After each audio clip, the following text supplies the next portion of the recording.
2025 Lexus NX 350h Hybrid. This is my favorite Lexus crossover. I'll just go ahead and say that. It is the right size for me. It is the right powertrain for me. It's the right price overall. Now, this one is the completely loaded luxury grade, which I don't think it's the best bang for your buck, but when you add every option on here, is any vehicle going to be the best bang for your buck? Absolutely not. So we're going to talk about this vehicle today. We're also going to take it to the gas station, tell you what the fuel economy is going to be. It's rated at 39 miles per gallon. I promise you I'll be able to beat that. Make sure to watch my comparison video between this and the Crown Signia. It's a coin flip between the two. This is a little bit more expensive, but it does offer a little bit more luxury overall and features that you can't get on the Crown Signia. So go ahead and watch that because they're both fantastic vehicles, sharing the same powertrain and platform from Toyota and Lexus. All right, so today we're going to discover what this is like to drive at night. We're also going to discover what its nighttime lights behave like. All right, these are the optional triple beam LED headlights, which come standard on the luxury grade. So we have the daytime running light on top, and then below it is the triple beams.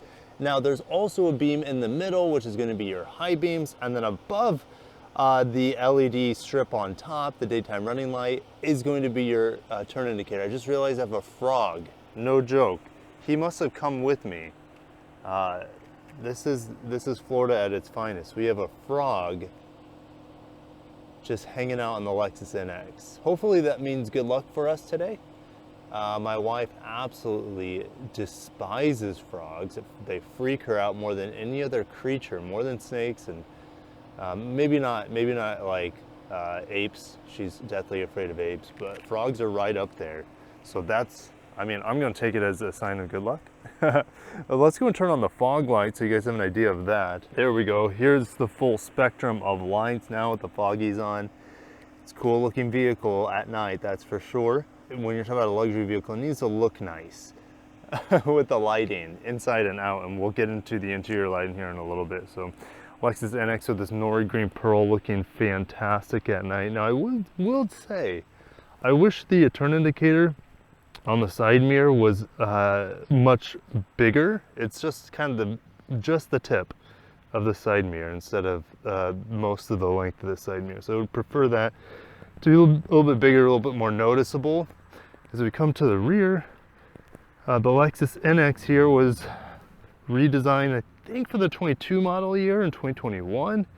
And that brought in this light bar design that we first saw on the UX. The IS has it now. Speaking of the IS, the one that I tested recently, the 500 with the triple beam LED headlights, was not impressed by those triple beams on the low beam settings. So it'll be interesting to see how these compare today. The light bar here in the back, the turn indicator is nestled right above the rear tail lamp.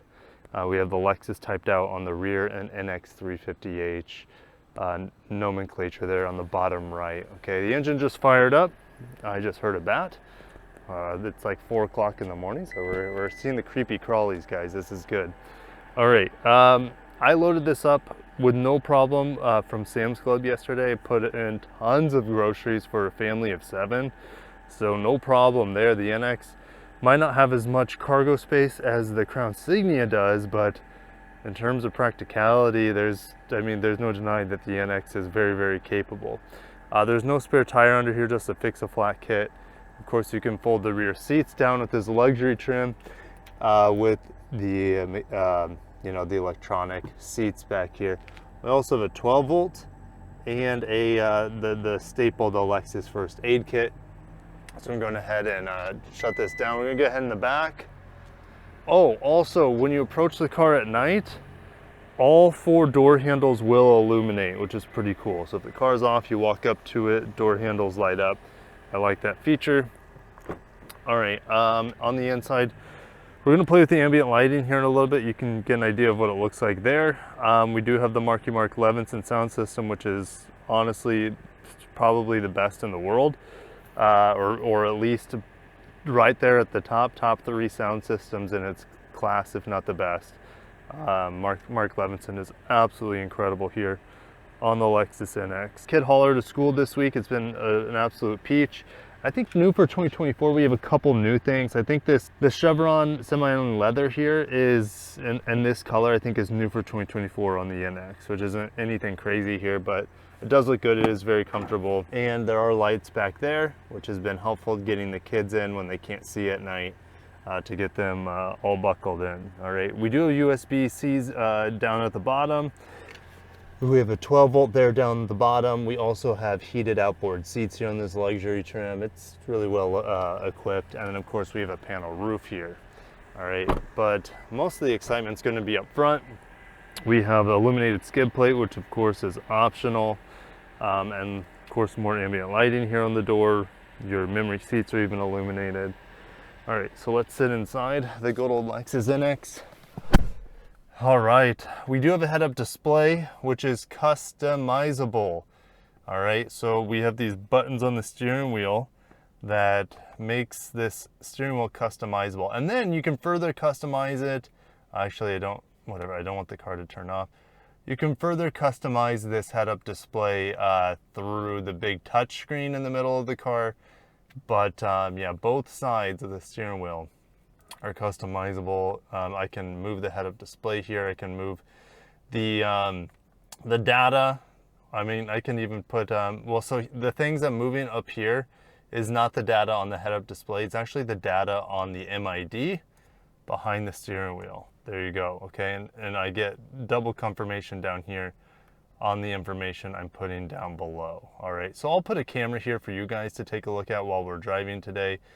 And there we go, head-up display. You know, it takes some getting used to with these buttons, or lack thereof, these customizable buttons. They're kind of touch capacitive, but I'm kind of used to it by now. I know some people absolutely hate it. I'm kind of indifferent towards it, all right? I like the customization, but I don't necessarily like not having dedicated buttons to my functions, if you know what I mean, all right? So here is the ambient lighting screen that, well, I mean, you can customize whatever you want to put on here, but we're just going to play with a couple of different colors. Here's red, here is purple, which kind of looks, well, it looks purple on the touchscreen, but the camera's doing a good job making it look like kind of how it does to my eye as well. All right, so here's more of a bright blue, waterfall. What's the rainforest all about? It's more of a green color. Still just kind of looks blue on the camera, but it looks green to my eyes. Here's yellow. There you go. And let's look sunset, which is going to be more of an orange. It turns up more pink on the camera, it looks, but it's orange to my eyes. And then you just kind of have like a couple other whites here. Warm white, silky white. Here's silky white, and then here's daylight white. Camera's not going to do the best job picking those up. I think to my eyes, let's just do warm white. Kind of a nice glow. All right, and we also have the ambient lighting there down below. But this 14-inch touchscreen, oof, that's bright on the camera, I apologize. 14-inch touchscreen is, well, it's good. But, you know, most of it is reserved for climate control, which I would rather have physical climate control like I have in the Crown Signia. So I'm used to it. I mean, everything's large. It's not like I'm accidentally pressing things I'm not supposed to. It's just a ton of dedicated space here, which I would rather have in the touchscreen, and then have my own physical climate control knobs too, and buttons and switches. But it is what it is. It took me a while because I was looking for defrost in here. Couldn't find, well, there's, I guess, defrost right there. But like, that's the thing, I couldn't find it. I was clicking here, I didn't see it in there. But there's a dedicated button right here for it, all right, as well as for your rear and mirror climate control. All right, so down below, these USB-Cs are new for 2025. These ones existed already. And then you have the slide out wireless charger. This is one of the few Lexuses, modern Lexus I should say, that have been updated in the last couple of years, that have a dedicated sports changing knob for driving mode. I love this because of the RX, you have to fiddle around in the touchscreen. Looks like the ES is probably going to be going that way. Yeah, it's a dying thing, the sport mode stuff. All right, let's back up. Good illumination here with the shifter and the buttons around it. Auto brake hold is there. That's the only button I've been using out of all that stuff. All right, a couple cup holders. Even on this side, my trip and odometer meter are illuminated, which I like having this dedicated button. A lot of modern Toyotas and Lexus that have the updated 12-inch screen here, they get rid of this odometer button, and it's kind of through the menus, and it's absolutely infuriating. Let's see here, that's about it. I do have auto folding mirrors, of course, heated and ventilated seats. Lifting this up, we do have some illumination in the armrest area into the fuzzy armrest to hold your belongings. Oh, and lastly, we do have a digital rearview mirror, which it's looking okay right now because the rear camera finally kind of defogged and I can see decently well, but also this parking lot at night is very well illuminated. That's why I like filming here. Oh, before we get taken off here, the 25 NX, like I said, this Macadamia interior is a new upgrade for the luxury grade. The USB-Cs are new down below, so there's 4 up front, 6 total. Copper Crest is now an available color, which I would love to see on the NX. I haven't seen it on the NX yet, but it's one of Lexus's best colors. So is this Nora Green, so it's all right. Other updates is intuitive parking assist, power back door, and auto rain sensing wipers are now standard. Did I mention that the exterior handle illumination is added to the rear doors also for 2025? All right. Engine just fired on, so I'm just going to cut to the chase with fuel economy. Let's go ahead and cut to that video where I was, I filled up at Sam's Club and got the results. All right, just filled up. We put in a whopping 2.42 gallons, over 109.3 miles. The clock says 42.4. I actually, well, the math shakes out to a little over 45 miles per gallon here in the Lexus NX 350h. This is, well, just further evidence of why this is such an incredible luxury vehicle. Incredible fuel economy, 45 miles per gallon. Now, I've been driving mostly in town. Haven't taken it on the interstate. It'll probably go down to the upper 30s if you're driving over 75 miles an hour. But for normal fuel economy in and around town, speeds of up to 60 miles an hour, running the AC most of the time as well, I'm getting 45 miles per gallon. Better than what the car thinks I'm getting. These headlights are much better than they were in the IS 500. No, they're probably not identical headlight modules. Of course they're not, they're different design. But it's still the premise of the triple beams. The issue I had with the IS 500 triple beams is there was like a hard cutoff around like, I don't know, 60, 70 yards. Here, I have a good height to them and they spread really, really far, the low beams. So here are the high beams, which shoot about, I don't know, 20 feet, 25 feet up into the air. Fantastic high beams, and the low beams here with the triple beams on the NX are incredible. Nice gradient as they fade out into the black. It's and they go probably, I would say, I don't know, 120 yards, way further than the IS 500. Yeah, so 45 miles per gallon, again, mainly in town, but I will go and put on the screen what the range is, multiplied by, you know, the MPG multiplied by the tank here. But keep in mind, like, fuel economy on the highway, depending on how fast you're going, is really going to differ. All right, so let's get going here, and let's put this in maybe into sport mode. So there's no Sport Plus here because we're not in the, oh gosh, we chirped the wheels. No Sport Plus because, oh, there's a frog. The frog flew off. 7.39 to 60 and 7.95 to 100 kilometers per hour. Sure hope that frog's all right. Those things, well, they're quite resilient, I'll say that. So I hope he's not harmed, but that was not my intention. I didn't realize the frog would still be stuck to the car. Oh man, what a start to the video, or the driving impression. So the brakes here are abysmal. I don't know what happened. I've never had that issue, this issue that I have with these brakes in a Lexus hybrid before. It's like it has a nice progressive brake pedal, then out of nowhere you get slapped with like 10 times the braking force, and then it just slams on its brakes. It's very weird. And it does that in every situation, all right? If you're just going slow and you're pulling up to a stoplight or stop sign, it's gonna slam on the brakes at low speeds. Instead, the second you need a little bit more brake, it gives you a shit ton more brakes, and it absolutely is a terrible braking experience in here. I've never experienced on any RX hybrid, NX hybrid, TX hybrid, ES hybrid, even previous NX hybrids I've driven before. I don't know what the heck is going on with this particular sample, but the brakes here are just, I can't get used to them. Like it's a nice initial application of brake, but you have to, like, I have to nanny the brakes here, otherwise it just slams on the brakes, okay? And I don't like them. So I'll just say that I'll be done harping on the brakes here. The car stops well, but too well, too fast, and unpredictably. And that's not what I like. I like predictable brakes. Predictable brakes are safe brakes. So I'll just end it there. All right, comfort in here is fantastic. I have all the technology I feel like I would want in this car.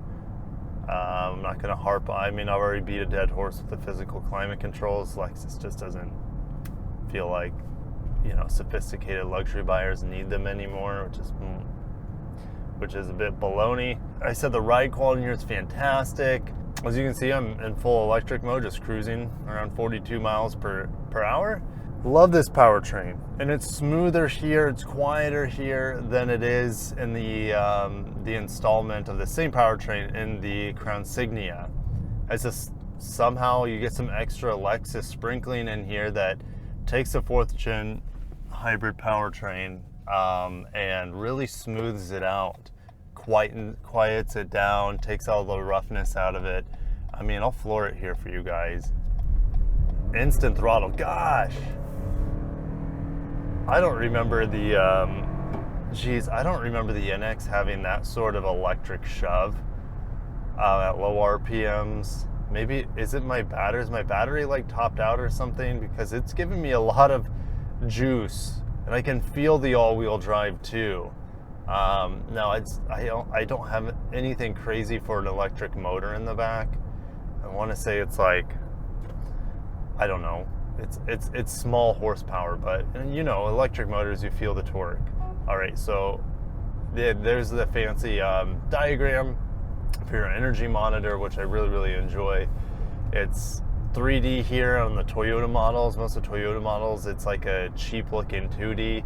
This looks like what it kind of does in my old 2012 Prius. It's a little bit more sophisticated than for whatever reason Toyota like dumbed down the diagram on the modern Toyota hybrids for whatever reason. Maybe it's they want to differentiate the technology between a Toyota and a Lexus, even though it's identical. They just give it a fancier animation here. Why is this my favorite Lexus crossover? Well, the size is just right for me. The RX is so boaty now. It's super long, has incredibly long overhangs. I think it's ugly. That's just my personal opinion. All right, I prefer the looks of the previous generation RX.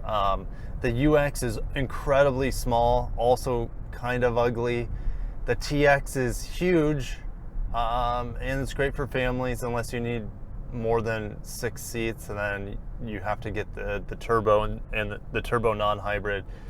The TX it's an interesting way they've packaged it. You know, family's been asking for a Lexus crossover for a long time, and then Lexus takes out a seat when you want a hybrid, so it's really limited in its functionality. Anyways, don't need to get off topic here. So I like this better than the RZ in some ways. The RZ is fantastic as a city car, but this is kind of the ultimate no compromise, no range anxiety, great efficiency. I get all the power here. It's the right price. Not necessarily this luxury, but you can get this NX 350H for, I think it starts in the mid 40s. And it's a good buy around $50,000. At $58K here, it's asking a lot of money for a small luxury SUV, but the powertrain's luxurious, it's smooth, it's quiet, it's efficient, it's powerful. The technology in here is fantastic. The features in here, I mean, the Mark Levinson is worth whatever you pay for it. I think it's only maybe $1,000 upgrade. Once you upgrade to this 14-inch screen on, let's say, a premium model, I think you can get the Mark Levinson for about $1,000 more, and that's a no-brainer because this sound system, if you care about good sounding music and good sounding audio that gets loud as hell and still sounds good, I mean, this Mark Levinson is unbeatable. It's hard to, I mean, Bowers & Wilkins comes to mind if you're looking at like a Volvo. They have their own different richness of sound, those two systems. And this gets louder than the Bowers & Wilkins, if I remember correctly.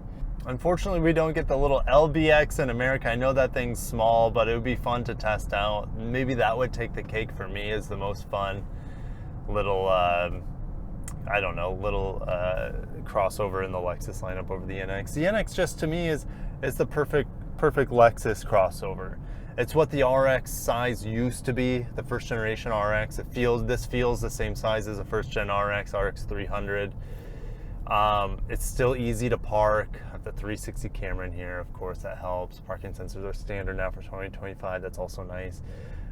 So it's just the right size. I have no problem fitting in the back seat. Good headroom, good leg room. You have all the luxury features that you can get on an RX. You just don't have the 500h powertrain, which is, it's okay. I mean, you can still get the plug-in hybrid here on the NX, which is unbelievably good, but it is very expensive. And it just depends. I mean, when you're in the luxury realm, I mean, people are willing to spend more money and it doesn't bother them. So, I mean, if you want the plug-in hybrid, go for it. But this 350h is the best buy, I would say. Mid 40s to up to low 50s is where you want to be for buying an NX hybrid. I don't like the turbo on this, which means I don't recommend the F Sport either. Yes, it does. The F Sports drive noticeably sharper in the turns, and they rotate the vehicle quite well with the torque vectoring all-wheel drive. But I'm happy with the performance here while getting 45 miles per gallon. So, I mean, this is the most well-rounded NX. The 350h is the most well-rounded Lexus crossover. I love the NX. It's a home run. I don't know why it doesn't outsell the RX nowadays or doesn't have as great as demand, but I said when I was selling Lexus, when you guys, maybe if you started following me back in the day when I only had 30,000 subscribers and below, I was working for Lexus, and the NX then to me was, I knew it was going to be a force to be reckoned with once they came out with the second generation and addressed the shortcomings of the first generation. And yeah, besides this ugly dash here, which doesn't bother me at night because I can't see it as much, but besides the ugly dash here, the NX really has no weaknesses. It is fantastic. It is very well-rounded, comfortable, luxurious, well-appointed, looks good. It's probably the best looking Lexus crossover. The RZ looks pretty cool at times too, but you know, you're limited with 200 miles of range on that car, which, yeah, it's a very expensive city car. I'll just say that, the RZ. But yeah, thank you guys for watching. I'm excited to see what Lexus does with the NX in the future, if they make it fully electric, if they come out with a revised plug-in hybrid, if they put the 5th gen. I can't even imagine the 5th gen hybrid system in here that's seen in the Camry. Put it in here. I mean, this already feels super similar to the 5th gen with how refined and powerful this is. But I just, oh gosh, the brakes. It's just like nothing and then a whole handful of brakes. Ugh. Anyways, I'm just can't wait to see what Lexus does with the NX in the future with the refresh. It hasn't been refreshed yet. So it came out as a 22 model year, 23, 24. In theory, it should have been a refresh for 25, and it has not been. So maybe we'll see a refresh next year with slightly different styling or lighting. Maybe more a 5th gen hybrid system with a 2.5 liter here would be fantastic. But I'm going to shut it down. Thank you guys for watching. The NX, well, I know it's the best-selling Lexus in Europe. I think it's up there with the UX, but I think the NX takes the cake. Europeans know a good car. I'm not saying Americans don't, but we buy unnecessarily huge things in America, and I'm telling you, this NX is the Goldilocks of the Lexus lineup. So thank you guys for watching, and stay tuned for more Lexus videos.